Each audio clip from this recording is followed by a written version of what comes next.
నమస్తే, welcome to news and views. నేను SS Lakshmi. ఈరోజు ప్రధాన పత్రికల్లో ప్రధానంగా వచ్చిన వార్తల వివరాలు ఒకసారి చూద్దాం. ముందుగా ఈనాడు పత్రిక వెళదాం. ఈనాడు పత్రిక మళ్ళీ దీవించండి అంటూ ప్రధాన హెడ్లైన్ని ఇక్కడ ప్రచురించడం చూస్తున్నాం.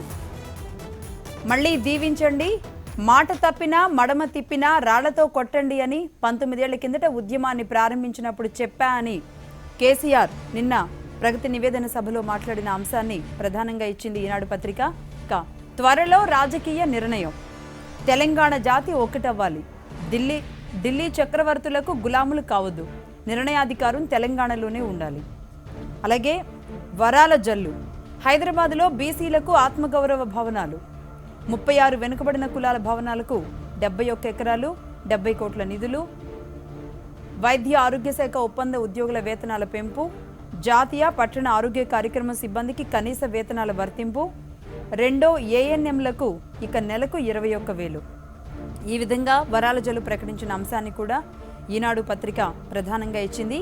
ఇక త్వరలో మరిన్ని నిర్ణయాలు, రేపు లేదా ఎల్లుండి మంత్రిమండలి భేటీ, ఆ తర్వాత మళ్ళీ 1-2 రోజుల్లో ఉద్యోగుల మధ్యంతర భృతి, పింఛన్లు, నిరుద్యోగ భృతి తదితరాలపై కీలక చర్చ ఉంటుంది అని ఈనాడు పత్రిక ప్రధానంగా తన వార్తల్ని ప్రచురించడం జరిగింది మొదటి పేజీలో.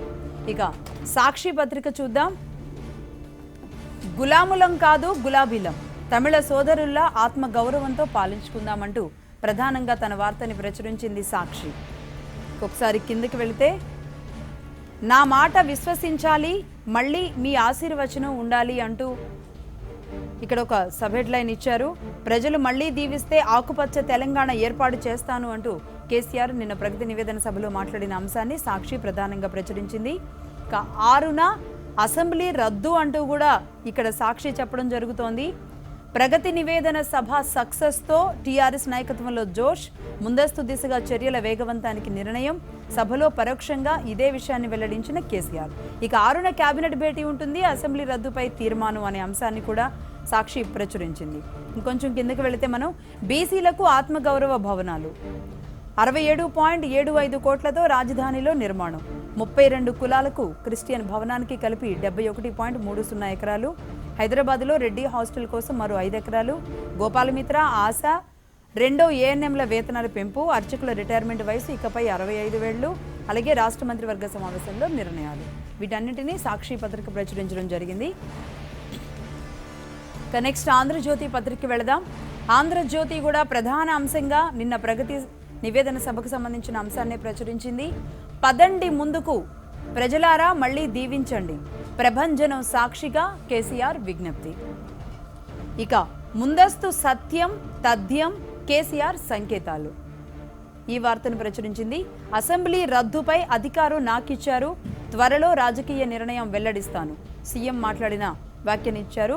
ప్రగతి నివేదన సభలో కేసీఆర్ సింహగర్జన చేశారు అంటూ ఆంధ్రజ్యోతి ప్రకటించింది. స్వాభిమాన తెలంగాణ తమిళుల తరహాలోనే మనం చేయాలి అంటూ వార్తనిచ్చింది. ఇక మరో అంశం కనుక మనం ఆంధ్రజ్యోతిలో చూస్తే లెఫ్ట్ సైడ్, అమిత్ షా అర్ధరాత్రి భేటీ అయ్యారు, రాష్ట్ర బీజేపీ కోర్ కమిటీతో చర్చలు జరిపారు, శంషాబాద్ విమానాశ్రయంలో సమావేశం, 2 గంటల పాటు సాగిన మంతనాలు. ఇక సభ అట్ర ఫ్లాప్ అంటూ కాంగ్రెస్ మాట్లాడిన వ్యాఖ్యల్ని కూడా ఇక్కడ ఆంధ్రజ్యోతి ప్రచురించడం జరిగింది. తీన్మార్ ఖాన్ అనుకుంటే తుస్సుమనిపించిన కేసీఆర్ హటావ్, తెలంగాణకో బచావ్ మా నినాదం, ప్రైవేట్ రంగంలో 95% ఉద్యోగాలు కల్పించిండా, సభకు 300 కోట్లు ఎక్కడివి, దోచుకున్నవి కాదా, మోదీకి కేసీఆర్ చెంచాగిరి, ఉత్తమ్ మాట్లాడిన వ్యాఖ్యల్ని ఆంధ్రజ్యోతి పత్రిక చివరి తన కథానాంశంగా మొదటి పేజీలో ప్రచురించడం జరిగింది. ఇక నమస్తే తెలంగాణకి వెళదాం. గులాంగిరినా ఆత్మ గౌరవమా అంటూ మొదటి పేజీ అంతా నమస్తే తెలంగాణ పత్రిక ప్రచురించడం జరిగింది. ఇక లెఫ్ట్ సైడ్లో చూస్తే, ప్రగతి నివేదన సభ సూపర్ సక్సెస్, ఉరకలెత్తిన ఉత్సాహం, సబ్బండ వర్ణాల సంబురం, ఇక జన ప్రభంజనం, స్వతంత్ర రాష్ట్రంగా బతుకుదామా, ఢిల్లీకి తాకట్టు పెడదామా, ప్రజలకు ముఖ్యమంత్రి కేసీఆర్ ప్రశ్నించడాన్ని నిన్న ప్రగతి నివేదన సభలో కేసీఆర్ మాట్లాడిన అంశాన్ని నమస్తే తెలంగాణ పత్రిక ప్రధాన అంశంగా తన మొదటి పేజీలో ప్రచురించింది. ఇక ఇక్కడ కేటీఆర్ మాట్లాడిన వ్యాఖ్య కూడా ఉంది. ప్రతిపక్షాలు దివాలా, ఎన్నికలంటే ఎందుకంత భయం, ప్రజల వద్దకెళ్లే ధైర్యం ప్రతిపక్షాలకు లేదు, అందుకే కోర్టును ఆశ్రయిస్తామంటున్నారు. ఎన్నికలు ఎప్పుడు జరిగినా టీఆర్ఎస్ సిద్ధం, రాష్ట్రానికి మళ్లీ కేసీఆర్ఏ సీఎం. మంత్రి తారక రామారావు మాట్లాడారు. ఈ అంశాన్ని నమస్తే తెలంగాణ ప్రధాన అంశంగా మొదటి పేజీలో ప్రచురించడం జరిగింది.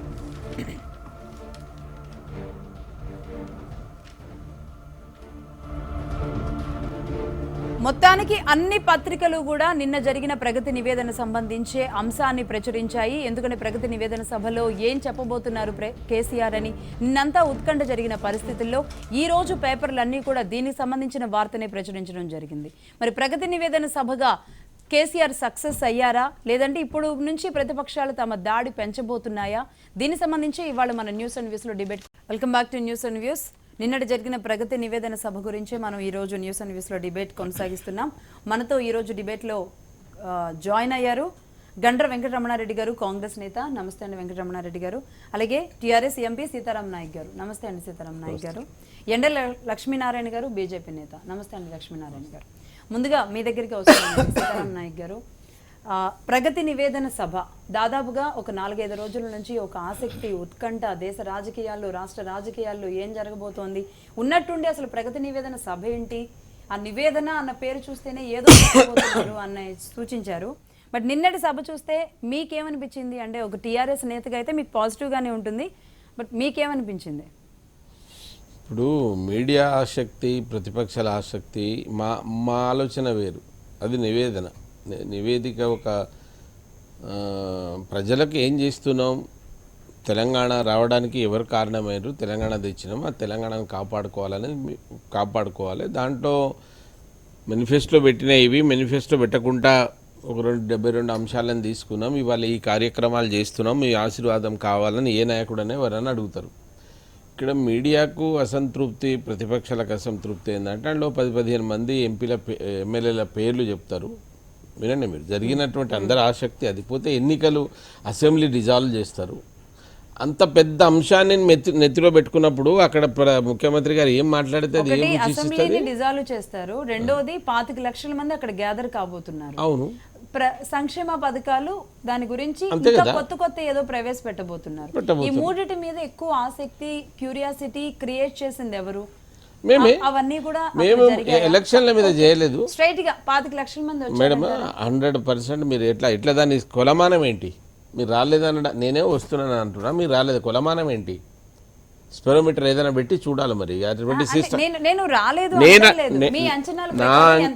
నా అంచనా అక్కడికక్కడ 12-13 లక్షల మంది అక్కడికక్కడ మా దగ్గర ఉండేటువంటి ఆ లెక్కల ప్రకారంగా ఉంటే, ఇంకా చుట్టూ మీరు ఎక్కడి వెహికల్ అక్కడనే ఆగుతున్నాయి. ఎప్పుడైనా అదే సభ జరిగినప్పుడు అందరూ సభ స్థలికి 12 కదండి, మా దగ్గర 13 లక్షలు ఉంటే 5-6 లక్షలు బండి, 20 లక్షలు అంటాం, 25 లక్షలు అంటాం. అదే అనడం మా సహజమే కదా. మరి 12 ఉంటే ఒక 10-12 లక్షల వేల మంది జనాలు ఎక్కడ ఈ వన్ సైడ్కి ఉన్నటువంటి వాళ్ళే 12 లక్షల మంది ఉన్నారు. ఇంకా మీరు రైట్ సైడ్ ఆ 4 జిల్లాల నుంచి వచ్చినటువంటి వాళ్ళని చూస్తే 18-19 లక్షలు ఈజీగా అక్కడ దాంట్లో ఉన్నారు. 5-6 లక్షలు బయట ఉన్నారు. మేము అనుకున్న అంచనాకు చేరుకున్నాం. ఇప్పుడు ఒక ఏది ఉంటుందండి, 25 అంటాం, 26 అయితే 25 అయితే 26 వస్తుంది, లేదా 24, ఒక 10-20 ఇటు అటు ఉంటుంది. కానీ మేము 25 అని 5-4 లక్షలతోనే అయితే అక్కడ సభ జరగలేదు. అది మీరు చూస్తూ ఉన్నారు. మీరు అనుకున్నటువంటి టార్గెట్ ఏంటంటే అక్కడ అందరి ఆలోచన, నిన్న మీడియా అంటే మంత్రుల సమావేశం జరిగినప్పుడు, క్యాబినెట్ జరిగినప్పుడే ఒక ఉత్కంఠం, వెంటనే ప్రెస్ మీట్ పెట్టి ముఖ్యమంత్రి వచ్చి డిజాల్వ్. కాన్సన్ట్రేషన్ ఓ దిక్కు ఉందండి. ఇప్పుడు దీన్ని సక్సెస్ అయిందని చెప్పరు వాళ్ళు. ఎట్లా చెప్తారు? కాన్సన్ట్రేషన్ అంతా ఏంటిది? అసెంబ్లీ డిజాల్వ్ చేసి ఎలక్షన్లకు పోతున్నాం అనేదే కదా అందరి ఉద్దేశం. అనే కదా అందరు వెళ్తాం అనేదే వాళ్ళ ఉద్దేశం. అది లేనప్పుడు మీకు ఏం రుచి ఇస్తుంది దానిలో? పోతే 25 మంది పేర్లు చెప్పాలి. అందరూ మీరేదో ఆయన మా అనుకున్న వారి ఉద్దేశం ఏంటి, సభ పెట్టినటువంటి ఉద్దేశం మాకు తెలుసు. మేము ఎందుకు పెట్టినాము, ఎట్లా సక్సెస్ అయినామా లేదా అనేది ఆ ఉన్నటువంటి ప్రజానికం మాకు తెలుస్తుంది. మీ దృష్టిలో మేము సక్సెస్ కాలేదనేది కనబడుతుంది. అంటే సక్సెస్ అయ్యారా కాలేదా అనేది ఇక్కడ మాట్లాడడం లేదు సీతారాం నాయక్ గారు. 25 లక్షలు దేశంలో ఏ సభ నిర్వహించని సభ అనేది మొదటి అంశం. అవును, వరంగల్లో జరిగింది 15 లక్షల మందితో టీఆర్ఎస్ నిర్వహించింది. అంటే తన రికార్డును తానే బద్దలు కొట్టుకోబోతోంది 25 లక్షలతో అన్నా. కానీ మీరు అన్నట్లుగా 13 లక్షలు అంటే అది వన్ సైడ్ అమ్మా. 13 లక్షలు ఒకవైపు ఈ లెఫ్ట్ సైడ్ ఉన్న దానిలో 13 లక్షలు ఉన్నారు. ఇటున్న దానిలో 6 నుంచి 7 లక్షల మంది ఇటున్నారు. అంటే దాదాపు 20 లక్షల మంది అక్కడ ఉంటే ఇక 5 లక్షలు 4 లక్షలు బయట ఎంత ఉన్నారో మనం సరిగా చెప్పలేం. ఆ దాంట్లో ఉండేటువంటి ఇప్పుడు ఒక సభ పెట్టి 25 లక్షలు ఉన్నప్పుడు ఆ ల్యాండ్కి ఒక కొలమానం ఉంటుంది. ఓ ఎకరంలో ఎంత కూర్చుంటారు, ఓ హెక్టార్లో ఎట్లా కూర్చుంటారు ఉన్నది. అది చూసుకుంటే మాకు అనుకున్నటువంటి టార్గెట్ వచ్చింది. రాగానే ఆయన వారు హ్యాపీగా ఫీల్ అయినరు. ఆ తర్వాత బయట ఉన్నటువంటి వాళ్ళు రాలేకపోయినరు. డీజీపీ దాంట్లో ఇరుక్కున్నాడు. ఆ ప్రాబ్లం ఏర్పడ్డది. సభ సక్సెస్ అయింది అనేది మేము అనుకుంటున్నాం. ప్రతిపక్షాలు ఎప్పుడు ఇది సక్సెస్ అయింది బాగుందని వాళ్ళు ఎవరు చెప్పారు. చెప్తే మీడియా మీ దగ్గర ఏదైనా కొలమానం అది ఉంటే లేదు మీరు 20 అనుకున్నారు, 18 వచ్చిరు, 16 వచ్చిరు, లేదా 10 వచ్చిరని మీరు చెప్పాలి. రెండో విషయం నేను స్పష్టంగా మీకు తెలియజేస్తున్నా, ఆ సభ మేము పెట్టిన ఉద్దేశం వేరు, ప్రజానికం మీడియా అనుకున్న ఉద్దేశం వేరు. టాపిక్ ఏం జరుగుతుంది, జమిలీ ఎన్నికలు జరుగుతున్నాయి అనేది ఎన్డీఏ ప్రభుత్వం యొక్క ఆలోచన చేస్తామనేది. దాని మీద మాలాంటి వాళ్ళు కూడా కాన్సన్ట్రేట్ చేసారు. నేను కూడా ఇట్లా ఒకసారి మొన్న మీ దగ్గర డిబేట్లో ఏదో జరిగితే దాన్ని చక్రం తిప్పినట్టు మీరు కూడా తిప్పుతారు. అంటే ఉంటుంది అది డిబేట్. ఇప్పుడు గంటా రమణారెడ్డి నేను మాట్లాడేటప్పుడు లేదా లక్ష్మణ గారు మాట్లాడేటప్పుడు కొన్నిసార్లు మనం గట్టిగా దాన్ని డిబేట్ చేయవలసి వస్తుంది. దాన్ని కూడా మీరు దాన్ని చక్రం తిప్పుతారు. అంటే ఆలోచన అంతా ఏమున్నది, ఎన్నికలకు పోతున్నారు. రేపు 6వ తారీఖు ఆయనకు మంచిది కలిసి వస్తుంది, లేదా 9వ తారీఖు కలిసి వస్తుంది. దానికంటే ముందే ఇక్కడ ప్రజలు అదే ఎన్నికలకు పోతున్నారు. లేదా మా అక్కడ ప్రజల్ని ఎన్నికలు అవుతుందా లేదంటే నిజంగానే ముందస్తు ఎన్నికలు అవుతున్నాయని అప్పుడప్పుడు నేతలు ఎవరో ఒకళ్ళు టీఆర్ఎస్ నుంచే మాట్లాడడం, ఇవన్నీ కూడా అలాంటి సంకేతాలు ఇచ్చిన పరిస్థితుల్లో అదే ఆశించారు. బట్ కాకపోతే ఇక్కడ ముందస్తు మీద మీరు అనుకున్నది వేరు, మేము సభ పెట్టాలనుకున్న తీరు వేరు అనుకుంటే, గంటా రమణారెడ్డి గారు మీరు చెప్పండి. వెంకటరమణారెడ్డి గారు, ఓకే వాళ్ళ కాన్సెప్ట్ అనేది ఏదో అనుకున్నాం, మేము అనుకున్నది వేరు, అదే చెప్పాలనుకున్నాం అంటున్నారు. బట్ ఆ అనుకున్నది ఎక్కడ కూడా బయట పెట్టకుండా ఎందుకు అంత గోప్యంగా అక్కడి వరకు పాటించారు అనేది ఇక్కడ అర్థం కావట్లా. కాంగ్రెస్ ఏమనుకుంటోంది? నిన్న మొత్తం యావత్ తెలంగాణ సమాజమే కాకుండా భారత సమాజం అంతా కూడా కేసీఆర్ గారు పెట్టేటువంటి ప్రగతి నివేదన సభ 25 లక్షల మంది నా భూతో నా భవిష్యత్ అనే పద్ధతిలో మీటింగ్ జరుగుతుంది. అక్కడ ఎన్నో విధానపరమైనటువంటి ఆయన గత 4 సంవత్సరాల 3 నెలల పాటు జరిగినటువంటి ప్రగతిని నివేదిస్తాడు. రాబోయేటువంటి రోజులకు కూడా ఆయన ఒక మార్గదర్శకంగా ఆయన స్పీచ్ ఉంటుంది, ఆయన ఆ పద్ధతులు ఉంటుందని అనుకున్నారు. కానీ 25 లక్షలు అనే దాంట్లో నేను కూడా చాలా సంవత్సరాల నుంచి డైరెక్ట్ పాలిటిక్స్లో ఉన్నా. ఇక్కడ ఉన్న వాళ్ళందరూ కూడా నిన్న వచ్చినటువంటిది మ్యాక్సిమం 7 లక్షలు 7.5 లక్షల కంటే ఎక్కువ లేరు అక్కడ ఉన్నటువంటి సభలో. అది ఎందుకంటే నిన్న సీఎం గారు హెలికాప్టర్లో తిరుగుతున్నప్పుడు కూడా మొత్తం ఎక్కడైతే ఉన్నదో మొత్తం గ్యాప్స్ ఉన్నాయి. ఉన్న దాంట్లో కూడా జనాలు ఫుల్గా కిక్కిరిసినట్లు లేరు. అంటే వాళ్ళు ఏర్పాటు చేసి అది సరే వాళ్ళు 25 లక్షలు అనుకోనియండి. నా ఒక 2-3 గంటల వరకు కూడా గ్రీన్ మ్యాటే కనబడతా ఉంది. బట్ ఆ తర్వాత మొత్తం నిండిపోయిన పరిస్థితి. అంటే వాళ్ళు ఏదైతే ఏర్పాటు చేసినారో అన్నింటిలో కూడా ఫుల్ ఫ్లెడ్జ్డ్గా జనాలు లేరు. సరే 25 లక్షలు వచ్చిండ్రు, బయట చాలామంది ఉన్నారని వాళ్ళు బయట చెప్పడానికి ఉన్నా వాళ్ళు కూడా ఒకసారి రివ్యూ చేసుకుంటారు. పార్టీ పరంగా కూడా ఎంతమంది వచ్చిండ్రు, ఏం జరిగిందని డెఫినెట్గా ఒక పబ్లిక్ మీటింగ్ తర్వాత ఏ పొలిటికల్ పార్టీ అయినా రివ్యూ చేసుకుంటుంది. వాళ్ళ రివ్యూలో అన్ని విషయాలు కూడా వాళ్ళు కూడా ప్లస్ అయినామా మైనస్ అయినామా ఒకటి చర్చించుకోవాలి. ఎందుకంటే బయట చెప్పేదానికి కాదు, లోపల వారు కూడా మాట్లాడుకుంటారు. తర్వాత నిన్న ప్రగతి నివేదన సభలో ఆయన మొదలు అధికారంలోకి రావడానికి ఒక మేనిఫెస్టో చూపెట్టాడు. ఈ మేనిఫెస్టోను మీరు భగవద్గీత నమ్మండి, ఈ భగవద్గీత ఈ యొక్క దాన్ని ఖురాన్ నమ్మండి, ఇది బైబిల్ నమ్మండి, ఇందులో మేము ఏదైతే వాగ్దానం చేసినామో అన్నీ కూడా అమలు చేస్తామని చెప్పిండు. అయితే అందులో వారు ప్రధానంగా మాట్లాడినప్పుడు తెలంగాణ ఏదైతే ఉద్యమంలో పాల్గొన్నటువంటి అమరవీరులకు అక్కడ స్తూపంలాగా వేసిండ్రు, వారు పూలు పెట్టిలు. కానీ వారి భాషలో వారి కంటెస్ట్లో చాలా విషయాలు మాట్లాడలేదు. కనీసం వారి అమరవీరులకు విషయం ప్రస్తావించలేదు. ఒకటి. రెండవది చనిపోయినటువంటి వాళ్ళ కోదండరామన్ అక్కడ ఉండేటువంటి జయశంకర్ గారు, లేకపోతే విజయసాయిరావు గారు, దేశం చిన్నమల్లయ్య గారి పేరు ఉచ్చరించి మాట్లాడింది. కానీ ఉద్యమంలో ఆయనతో పాటు కుడిభుజంగా పనిచేసినటువంటి కనీసం కోదండరామ్ గారి పేరు మరి ఉద్యమం మాట్లాడినప్పుడు అది లేదు. సరే అది కూడా లేకపోనియండి. కానీ నిన్న ప్రగతి నివేదన సభలో అధికారంలోకి రావడానికి 2 బెడ్రూమ్ హౌస్, 3 ఎకరాల భూమి, కేజీ టు పీజీ, ఉద్యోగ అవకాశాలు ఇవేవి కూడా వారి ప్రస్తావనలో అందులో ప్రస్తావించలేదు. ఇంకేదో మాట్లాడతారు అంటే వారి ప్రగతి నివేదనలో అంటే మెయిన్ ఇష్యూస్నే అడ్రస్ చేయకుండా వారు ఆ సబ్జెక్ట్ను వదిలేసిన. అంటే వారి సహజ సిద్ధంగా కేసీఆర్ గారు మాట్లాడేటప్పుడు ఆ కాన్ఫిడెన్స్ లేదు. అంటే ఇప్పుడు మనం ఎగ్జామ్ రాసేందుకు పోతాం, మనం సరిగ్గా చదువుకోలేదనుకోండి, అక్కడ మనం ప్రజెంట్ చేసేటప్పుడు మనలోనే ఒక రకమైనటువంటి ఇన్ఫీరియారిటీ ఉంటుంది. కేసీఆర్కి ఆ ఇన్ఫీరియారిటీ ఖచ్చితంగా కనబడ్డది. అది కాంగ్రెస్ బాగా కనిపెట్టినట్టుంది.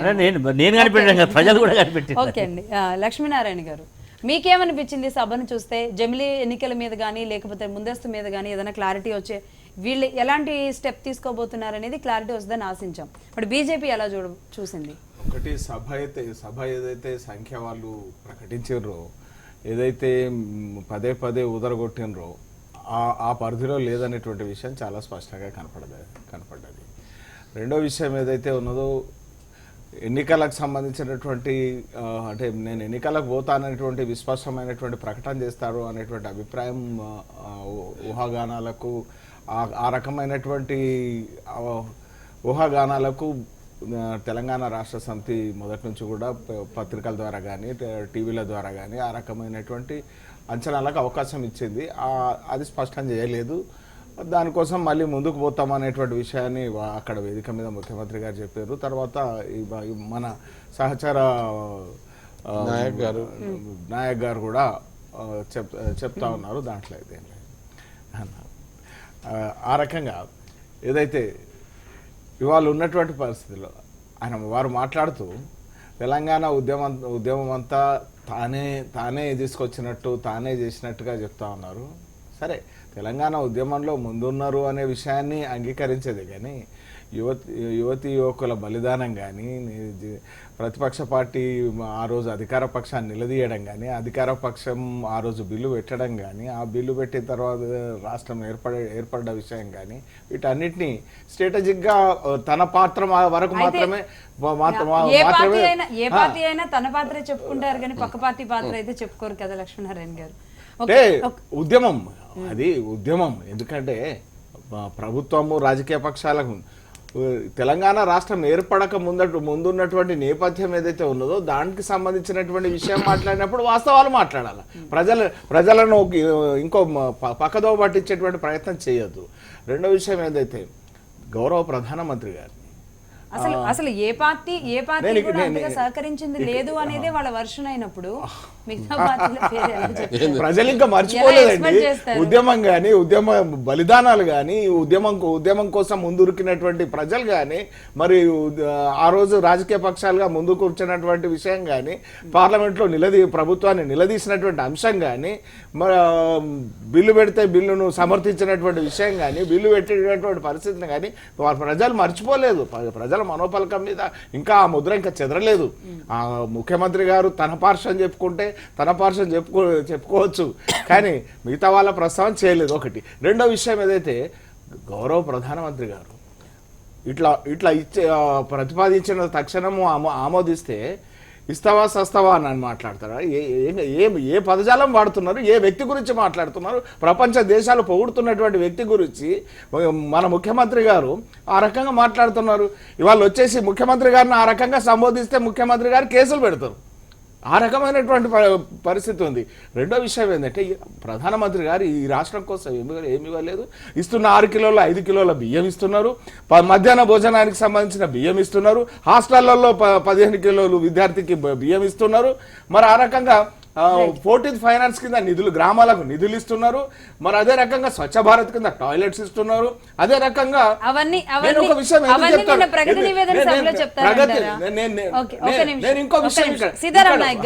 ఒక్క సెకండ్ ఏంటంటే ప్రధానమంత్రి అన్నారు కాబట్టి మేము ప్రధానమంత్రి ఇస్తున్నటువంటి విషయాలు చెప్పాలా.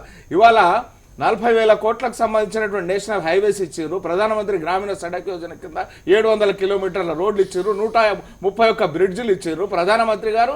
ఆ రకంగా ఇవాళ ఏదైతే గొర్రెల గురించి చెప్పారు, గొర్రెల గురించి 3,000 కోట్లు కేంద్రం రుణం ఇచ్చింది, 1,000 కోట్లు సబ్సిడీ. 3,000 కోట్ల రుణం కాకుండా 1,000 కోట్ల సబ్సిడీ ఇస్తుంది కేంద్రం. అదే రకంగా ఇవాళ చేపల గురించి చెప్పారు, బర్ల గురించి చెప్పారు.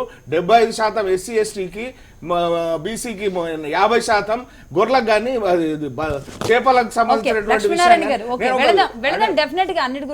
అటువంటి ప్రధానమంత్రిని అడగకున్నా ప్రాజెక్టులు ఇచ్చి అడగకున్నా రోడ్లు ఇచ్చినటువంటి ప్రధానమంత్రిని సంబోధించే విధానం అది. ఓకే, సీతారాం నాయక్ గారు, సభకి ముందు ఇన్ని కోట్లు ఎందుకు ఖర్చు పెడుతున్నారు అన్న ప్రతిపక్షాలు సభ అయిపోయిన తర్వాత ఇది ఫట్టైన సభ, తుస్సుమన్న సభ, ప్రగతి ఆవేదన సభ అని మాట్లాడడం జరుగుతోంది. అంటే నిజంగానే ప్రజల్ని ఆకర్షించుకోలేనంతగా ఇంత పెద్ద ఎత్తున చేసిన సభ దానికి ఇలా మారింది అనడానికి గల కారణాలు ఏంటి? కాదమ్మా, ఇప్పుడు అక్కడ నిన్న ఒక రకంగా ప్రకృతి సహకరించలే, వర్షం పడ్డది, బాగా వర్షం పడ్డది, సభ జరిగే సమయానికి పడలే, అప్పటికి మబ్బు బాగుంది. ఇంతో అంతో కొంత అనుమానం ఉండే, వర్షాలు ఎక్కడోళ్ళు అక్కడ వెహికల్లే ఉన్నారు, చాలామంది వెహికల్లో ఉన్నారు. నేను ఆ సాయంత్రం మబ్బు కూడా మీరు బాగా చూస్తుంటారు. ఇప్పుడు సభ నాకు మళ్ళీ పదే ఒకటే అనిపిస్తుంది, సభ సక్సెస్ అంటే ఏం కానుండే, అది ఏం పోయిందో అది చెప్తలేరు కదా ఎవరు. సభలో జరగంది ఒకటే ఏంటంటే ఏదో ఒక అద్భుతం చేయాలి ఆయన, లేదా అక్కడ ఉండేటువంటి ఉత్తమ్ కుమార్ రెడ్డినైనా గట్టిగా అనాలి, ఏదో ఒకటి తిట్టాలి. ఎవరిని ఏం మాట్లాడలేదే, వాళ్ళు ఎన్ని రకాలుగా అన్నా కూడా ఏమాలే. ప్రధానమంత్రి గారిని అంటున్నారు, ప్రధానమంత్రి సీఎం కేసీఆర్ గారు ఉద్యమ సమయం నుంచి ఇప్పటి వరకు కూడా ఏ సభలో అయినా ప్రతిపక్షాలను తిట్టకుండా, చెలోక్తులు విసరకుండా ఉన్నారా? లేరు. నెంబర్ 1. నెంబర్ 2 కూడా అడుగుతాను. మొన్న 15 రోజులు మాత్రమే అయింది, ఆగస్టు 15. ఎందుకంటే సంక్షేమ పథకాల గురించి ఆగస్టు 15 వేడుకల సమయంలో సీఎం చెప్పాల్సిన అంతా కూడా అక్కడ చెప్పడం జరిగింది. ఇక అడపాదడప ఏ కార్యక్రమం జరిగినా, మొన్న ఈ మధ్య రైతు బంధు కానీ ఏ కార్యక్రమం జరిగినా సంక్షేమ పథకాల గురించి అందరూ చెబుతున్న విషయాలే కేసీఆర్ మాట్లాడారు తప్పితే కొత్తగా ఇంకేదో చూశారు. కేటీఆర్ అన్నారు అంతకుముందు, తినబోతూ రుచులేందుకు సీఎం కేసీఆర్ గారు మాట్లాడే వరకు వెయిట్ చేయాలి. బట్ ఆ రుచి, ఆ పసందు అందరికి అందిందా? అయితే ఒకటమ్మా, మీరు అనేది ఇప్పుడు ఏదైతే మనం అనుకుంటున్నామో ముందే ముఖ్యమంత్రి గారి నుంచి, దానికంటే ముందు మీరు బాధపడుతున్నారు. అరే ఇస్తావా చస్తావా, నాకు ఇది కావాలనడంలో తిట్టినట్టు కాదు. అది ప్రధానమంత్రి దగ్గరికి పోయి భాషలో జోనల్ వ్యవస్థలో లేదన్నా మేము తెలంగాణ ఆలస్యం ఏమన్నా చేసి మేము అక్కడ ఉన్నాం కదా, పబ్లిక్ లో మెప్పు కోసం ఈ రకమైన కాదే. మేము ఊరికే ఇప్పుడు ఎన్నడూ ఆడ ప్రధానమంత్రి గారిని ముఖ్యమంత్రిని ఈ రకంగా సంబోధిస్తే కేసులు పెడతారు. ముఖ్యమంత్రి వేదిక మీద ప్రజల సమక్షంలో ఈ రకంగా ప్రధానమంత్రిని సంబోధిస్తారు. అది మనం అనే భాషనే. ఇస్తారా చేస్తారా నాయన, మా ప్రాణం పోతుంది, నేండ్లు మా దగ్గర పిల్లలు, మేము 1,00,000 ఉద్యోగాలు ఇస్తానన్నాం, జోనల్ సిస్టమ్ లేకపోవడం వల్ల కేసులు అవుతా ఉన్నాయి, మోర్లెట్ కేసులు అవుతున్నాయి, ఇవాళ 1,00,000 ఉద్యోగాలు బయటకు వస్తున్నాయి. అదే కదా చెప్పదలుచుకున్నది. అడగకుండానే అనేకం సాక్ష్యం చేస్తున్నటువంటి ప్రధానమంత్రిని ఆ రకంగా ఆ పదం వాడడం. చిన్నమ్మ పెద్దమ్మ మీరు పొగడలేదంటారు సార్. మన ఉద్యమం ఇస్తే చిన్నమ్మ అని, పెద్దమ్మ అని సోనియా గాంధీ అంటే చిన్నమ్మ అని మీరు నిన్న మేడంతో మనం ఎందుకు పొగడలేదు అనుకుంటున్నారు? నిన్న మాట్లాడలేదు ఉద్యమం గురించి ప్రస్తావించినప్పుడు ఆయన నిజం. ఉద్యమం ఎవరు చేసినా అయినే కదా అంటే అమ్ముడు పోయిన కదా గతంలో ఉద్యమాలు చేసినప్పుడు. ఎలక్ట్రిసిటీ పెంచినప్పుడు ఆయన బయటకు వచ్చిండు, వచ్చి 14 ఏళ్ళు వస్తుందా రాదా మనకు తెలియదు. ఆయన కట్టుబడి ఉన్నాడా కదా, గిరి చెప్పండి మీరు. ఒకటి 97-98 బీజేపీ ఒక ఓటు 2 రాష్ట్రాలను ప్రజల ముందు మరి ఎంతమంది చనిపోయినాక ఇచ్చిండ్రు చెప్పండి. 71లో ఎలక్షన్లు జరిగితే 11 మ్యాండేట్ రాలేదు. ప్రజా గుర్తు మీద తెలంగాణ ప్రజా సమితితో 11 మంది ఎంపీలు గెలిస్తే ఏమైంది? తెల్లారి తీసుకుపోయి మళ్ళీ అలా కలుపుకున్నారు కదా. చేసిన ఉద్యమాలు నేను కాదంటలేదు సార్, మీరు అందరు ఉన్నారు, అందరు పనిచేసినాం తెలంగాణ కొరకు మాట్లాడిన. నేను వాళ్ళు ఎవరు లేరు, సబండ వర్ణాలు మాట్లాడినాయమ్మా. తెలంగాణ ఎందుకు రాలేదు ఎన్ని రోజులు? 2001లో ఆయన ఒక కంకణం కట్టుకొని రాళ్లతో కొట్టండో చంపండో అన్నాకనే కదా ఒక ఉద్యమం అనేది దానికి అందరు ఇచ్చింది. ఇప్పుడు మహాత్మా గాంధీ గారు, నెహ్రూ ఎంతమంది ప్రాణాలు పోలే, ఎంతమంది ఆహుతులు కాలే. కానీ ఇలా ఎవరిని కోల్తే దేశానికి జాతిపిత ఎవరిని చేసుకున్నాం? గాంధీ గారిని చేసుకున్నాం. అదేవిధంగా ఇవాళ ఎవరైతే ఎవరు అమ్ముడు పోలేదు అని చెప్తున్నా నేను. తెలంగాణని బ్లాక్ మెయిల్ చేసిరు, తెలంగాణ కొరకు అన్ని చేసిరు. లాస్ట్ కి ఆయన మిగిలి 14 సంవత్సరాలు పోరాడి తెలంగాణ తెచ్చినటువంటి వ్యక్తిని ఇప్పుడు ఆయన తెలంగాణ ముఖ్యంగా తెలంగాణ వచ్చిన తర్వాత ఎవరు ఉండాలి ముఖ్యమంత్రి అనుకున్నప్పుడు ఆయన ఒక వ్యాఖ్య చేయడం కూడా జరిగింది. ఎవరికో చిరిగిన ఎవరి కుక్క మూతులకి ఇచ్చినట్టుగా చేయొద్దు అని ఈయనగాచి నక్కరపాలు చేస్తున్నాను. లైక్ ఆ సామెత మీకు గుర్తుండుంటుంది. అంటే ఈ వ్యాఖ్యల్ని ఎలా చూడాలంటారు? అంటే ఆయన ఒక్కడే సమర్థురా, ఇలాంటివి రావడం లేదా? అలాంటివి చెప్పుకోవడం తప్పితే ఎక్కడా కూడా ఊహించిన రీతిలో అయితే లేదు. మరి కాంగ్రెస్ కి ఇప్పుడు కాంగ్రెస్ జోష్ నింపే, కాంగ్రెస్ లో జోష్ కూడా కనబడుతోంది నిన్నటి సభ తర్వాత. ఏమంటారు? సభకు కాంగ్రెస్ కు జోష్ ఎందుకో చెప్పండి నాకు. ఏంది విషయం ఏంటి? ఎక్కడ ప్రతిపక్షాలని ప్రతిపక్ష నిన్నంతా మీ టీఆర్ఎస్ శ్రేణులే అన్నారు, మా సభ చూసి వణికిపోతున్నారు, వణికిపోయి. అవునమ్మా, నివేదన అది. నివేదనలో పోయి కాంగ్రెస్ వాళ్ళని తిడితే మళ్ళీ మ్యాచ్యూరిటీ లేదు, ఈయన సభ పెట్టింది ఏంది, కాంగ్రెస్ వాళ్ళని తిట్టడానికి పెట్టిండా, బీజేపీని తిట్టడానికి పెట్టిండని మీరు అంటారు కదా. రేపు దానికి సమయం వేరే ఉంది, వేదిక ఉంది. అది రేపు ఎన్నికలు వచ్చినప్పుడు ఎన్నికల సమయంలో రాజకీయంగా మాట్లాడు. ఆయన ఒక అక్కడ ఒక పార్టీకి అధినేత, ఒక రాష్ట్రానికి ముఖ్యమంత్రి. రాజు రాజు ఆయన ముఖ్యమంత్రి కాదా? రాజు నువ్వేనా? నేను రాజు అని. రాజు కదా, ముఖ్యమంత్రి రాజు పార్టీ అధినేత కాబట్టి ముఖ్యమంత్రి హోదాలో కొన్ని వ్యాఖ్యలు చేయకూడదు అన్నారు. ఆ క్యూరియాసిటీ అనేది ఎందుకు వచ్చింది? ముందస్తు మీద మరి అంటే కేబినెట్ లో నిర్ణయం తీసుకుంటామన్నారా? తీసుకున్న తర్వాతే పోనీ ప్రగతి నివేదన సభ పెట్టుంటే ఎలా ఉండేది? అంటే పోనీ ఒకవేళ ఏమన్నా ఇదేమన్నా బల ప్రదర్శనగా ఏమన్నా అంచనా వేసుకో. నేను అదే నేను మళ్ళీ మీతో చెప్తున్నా, మీ అందరి దృష్టిలో ఈ సభ ఎంత, అది 25 కాదు 30 లక్షలు వచ్చినా ప్రతిపక్షాలు మీడియా దృష్టిలో ఇది సభ సక్సెస్ కానట్టే మాట్లాడతారు. ఎందుకు మాట్లాడతారు? మీడియా ఎందుకు లేదా? మీడియా చెప్పారు కదా, ఇప్పుడు వాళ్ళే కదా ఎక్కువ చేసేది. ఎందుకంటే మేము అనుకున్నాం జరిగినట్టు చెప్పడమే. మీడియా జరిగినట్టు చెప్తుంది. అంటే 5 లక్షలు వస్తే 50 లక్షలు అని చెప్తే సంతోషం. మీడియా ఆశయం కూడా వేరే ఉండే, మీడియా ఆశయం కూడా వేరే ఉండే. ఈయన ఇక్కడ బయటకు వచ్చి నేను రేపు 6వ తారీఖు నాడు అసెంబ్లీ రిజాల్వ్ చేస్తానంటే 100% సక్సెస్ అది సభ. అది 100 ఏంది ఇక అది మళ్ళీ మీరే ఎత్తుదురు కాంగ్రెస్ మీద దుమ్ము వదిలేస్తే అట్లా ఉంటుందా? దానికో ప్రొసీజర్ ఉంటుంది, దానికో వారు అది కూడా అన్నారు కదా. నాకు నా సహచరమైనటువంటి మంత్రివర్యులు ఈ తెలంగాణ రాష్ట్రానికి ఏది మంచిగా చేస్తే అది చేయమన్నారు, అందుకోసం మేము సిద్ధంగా ఉన్నాం అనేటువంటిది మాట్లాడండి. విఫల విషయాల్లో నేను ఇక్కడ ఒక విషయం చెప్పదలుచుకున్నాను. ఇప్పుడు ఏదైతే వీళ్ళు చెప్తున్నటువంటి సంఖ్యకు ఎక్కడి నుంచి రావాలి సంఖ్య? ఆయా నియోజకవర్గాల నుంచి రావాలి. ఆ వచ్చినటువంటి బస్సులు ఎన్ని ఉన్నాయి, ఆ బస్సులలో ఎంతమంది ఉన్నారు, ఆ ట్రాక్టర్లలో ఎంతమంది ఉన్నారు, అసలు ఆ రిపోర్ట్ తీసుకుంటే వాళ్ళకు ఇంటర్నల్గా టీఆర్ఎస్ నాయకత్వానికి అర్థమైంది ప్రజల్లో ఉన్నటువంటి స్పందన ఏంది. గతంలో బండ్ల మీద పడి వస్తుంది, ఇవాళ బండ్లు సీట్లు ఖాళీగా వచ్చి మోసిపోయి వచ్చినటువంటి పరిస్థితి. ట్రాక్టర్ల ర్యాలీ ఉన్నది కానీ ట్రాక్టర్లలో ప్రజల ర్యాలీగా కనబడతలేదు ఎక్కడ కూడా. ఆ రకమైనటువంటి పరిస్థితి. మరి ముఖ్యమంత్రి గారు జై తెలంగాణ అంటే ప్రతిస్పందన కరువైంది. అనండయ్య అనేటువంటి పరిస్థితి ఉంది. దీనివల్ల ముఖ్యమంత్రి గారికి అర్థమవుతా ఉంది ప్రజల్లో ఉన్నటువంటి ఆకాంక్షలు నేను నెరవేర్చలేదు అనేటువంటి పరిస్థితి ఏదైతే ఉందో, ప్రజల నుంచి సభకు వచ్చినటువంటి వాళ్ళ నుంచి, తరలించబడినటువంటి వాళ్ళ నుంచి కనీసం ప్రతిస్పందన లేకపోవడం అనేటువంటిది కూడా ఇక్కడ చాలా స్పష్టంగా. అంటే సీతారాం నాయక్ గారు, మరి ఆ జోష్ అక్కడికి వచ్చిన వాళ్ళలో కూడా నింపలేకపోయిన పరిస్థితి ఉందా? ఇప్పుడు వాళ్ళ దగ్గర మైకులు లేవమ్మా, మనకి ఎట్లా వస్తుంది ఇక్కడికి? వాళ్ళు అక్కడ ఏం చేయాలి? అంతకుముందు సభల్లో ఎక్కడ వినబడలేదంట. అప్పుడు కూడా వినబడలేదు. ఇప్పుడు మీరు చూస్తున్నారు కదా, మీరు విజువల్ వేస్తే వాళ్ళు డాన్సులు ఎట్లా చేస్తున్నారు, ఏం చేస్తున్నారు కనబడి చూపేయండి. అందుకే హనుమంతరావు గారు వచ్చినట్టున్నారని చివరి వరకు వారు స్టేజ్కి వచ్చేంత వరకు ఎట్లా చేస్తున్నారు, ఎంత ఉత్సాహంగా ఉన్నారో మీకు కనబడుతుంది. ఆయన పైనుంచి వచ్చి అది అంటే వాళ్ళంతా సాంస్కృతిక కళాకారులేమో అనుకున్నాం. మొత్తం బ్లాక్లన్నా ఏదో ఒక బ్లాక్ మీద సాంస్కృతిక కళాకారులు ఉంటారమ్మా. ఇక సభంతా కళాకారులు ఉంటారా? కళాకారులు కూడా మఫ్టీలో ఉన్నట్టుగా ఉన్నది పరిస్థితి. ఇప్పుడు ఏ సభ జరిగినా ఇదేం కొత్త సభ కాదండి. మీరు కూడా అనేక సభలు జరిగినారు. మీ సభలో పోలీసు వాళ్ళు ఉంటారు, ఇక్కడ ఇష్టం వచ్చినట్టు పోలీసు వాళ్ళని వాడుతున్నారు అంటారు. ఇప్పుడు ప్రధానమంత్రి పెట్టే సభలో పోలీసు వాళ్ళు ఉండరానే ఉంటారు. మరి ఒక్కటి ఉన్నప్పుడు ఇంకో పోలీసు ప్రజల రూపంలో కళాకారులను అరే మీరు సభ చూసి నాకు ఒక్కటే కదా, మీరు ఇదేదో ముఖ్యమంత్రి గారు అనవలసినది అక్కడ అనలేదు. సీతారాం నాయక్ గారు, ప్రగతి నివేదన సభ, ఆ ప్రగతి నివేదన సభలో తెలంగాణ ఉద్యమంకి వెళ్ళి వారు స్పీచ్ స్టార్ట్ చేశారు. తెలంగాణ రాజకీయంగా ఆయన తెలుగుదేశంలో ఉన్నప్పుడు విద్యుత్ ఉద్యమం వచ్చింది.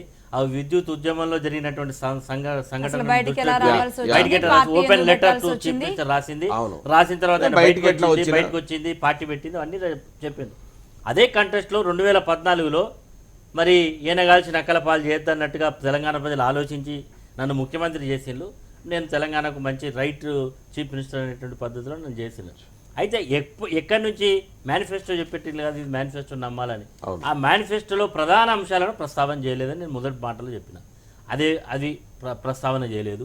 నీటి విషయంలో కూడా నిన్న నేను వస్తు చీఫ్ ఇంజనీర్ గారితో మాట్లాడిన, ఈఎన్స్తో మాట్లాడితే 24,000 గ్రామాలకు మంచినీళ్ళు అందుతున్నాయి. ఇక 42% 46% అయిపోయింది. మిగిలిన 54% మార్చిలో కంప్లీట్ అవుతాయని అనుకుంటున్నా. అదే కానీ నేను అంటే మీరు కూడా పార్లమెంట్ సభ్యులు మీ ములుగు నియోజకవర్గం కానీ, మహబూబాద్ కానీ, డోర్నకల్ కానీ, లేకపోతే ఎక్కడ కానీ ఈరోజు ఎక్కడ కూడా గ్రామాలలో నీళ్ళు వచ్చినట్టు ట్రయల్ రన్ జరుగుతున్నది. శుద్ధి చేసినటువంటి ఆ ట్రయల్లో కూడా పూర్తిగా లీకేజీలు ఉన్నాయి. ఎక్కడికక్కడ కూడా వాటర్ అందడం లేదు. మొత్తం పొలాలలో లీకేజీలు ఒక్కొక్క దగ్గర పొలాలు కొట్టుకపోతూ ఉన్నాయి. అంటే సరిగైన పనులు జరగకపోతే ఇదంతా జరుగుతూ ఉన్నది. ఇది ప్రగతి నివేదన సభలో ఆయన ప్రగతి 4 ఏళ్ల ప్రోగ్రెస్ చదవాలే.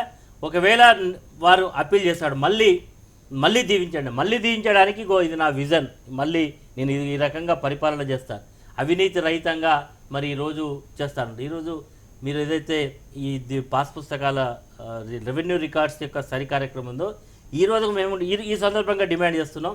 అసలు ఒక వైట్ పేపర్ చేయండి. ఈ రాష్ట్రంలో ఉండేటువంటి భూమి ఎంతమందికి పాస్ పుస్తకాలు ఇచ్చిండ్రు, ఇంక ఇవ్వాల్సిన వాళ్ళు ఎంతమంది ఉన్నారు, ఎంతమందికి 4,000 ఇచ్చిండ్రు, ఇంకెంతమందికి 4,000 ఇవ్వాల్సి ఉన్నది.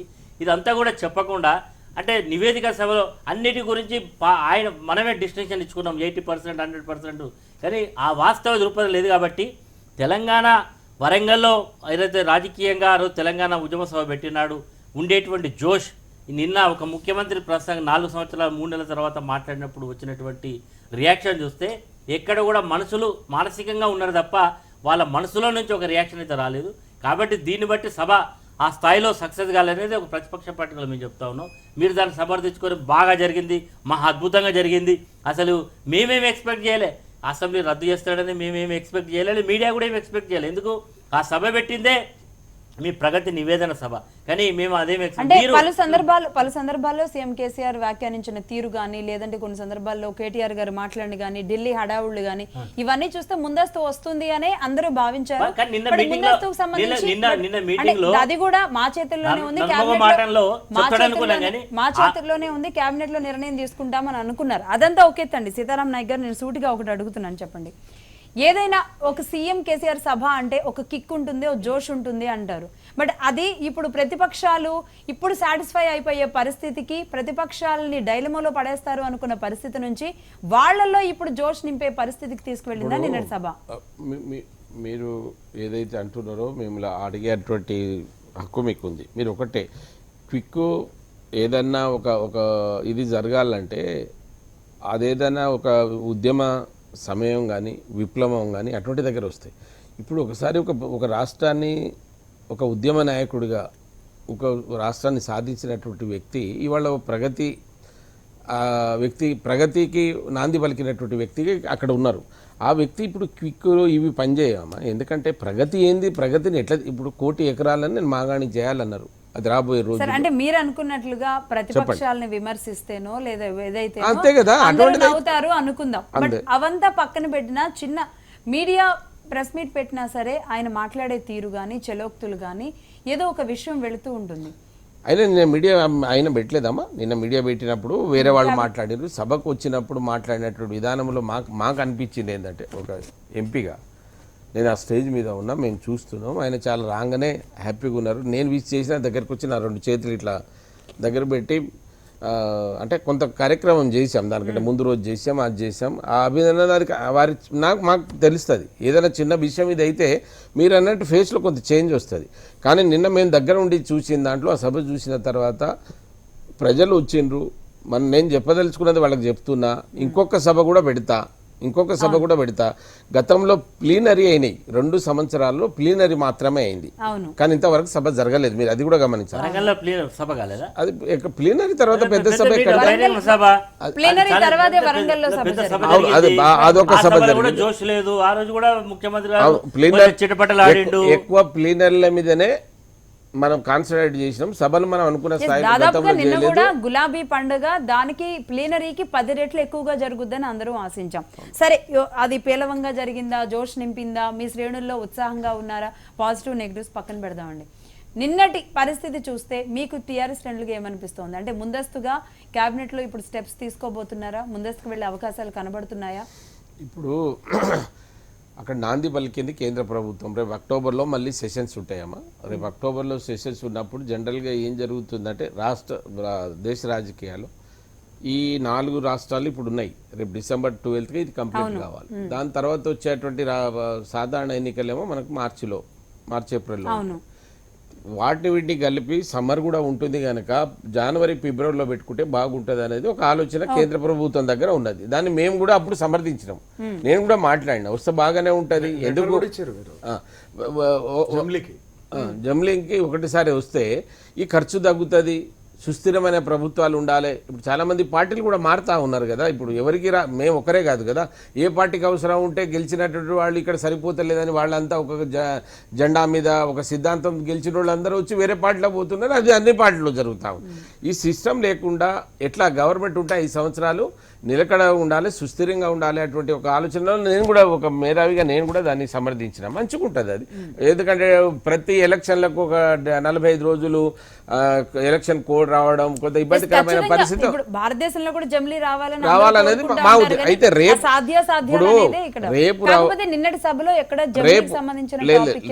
రేపు రావాల్సినటువంటి ఎన్నికలు అది అది పార్టీ అధిష్టానం చేతిలో ఉంటుంది.